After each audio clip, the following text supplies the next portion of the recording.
Ben and the men and the hen and the wren.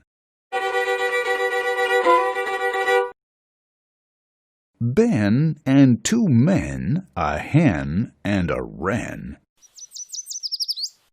went through the glen to the pig pen. Then Ben and the men fed 10 pigs in the pen.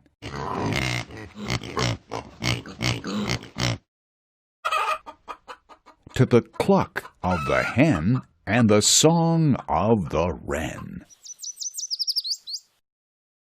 When the 2 men went into the den,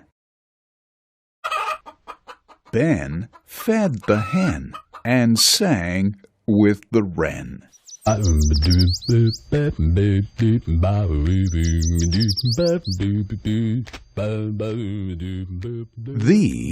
end.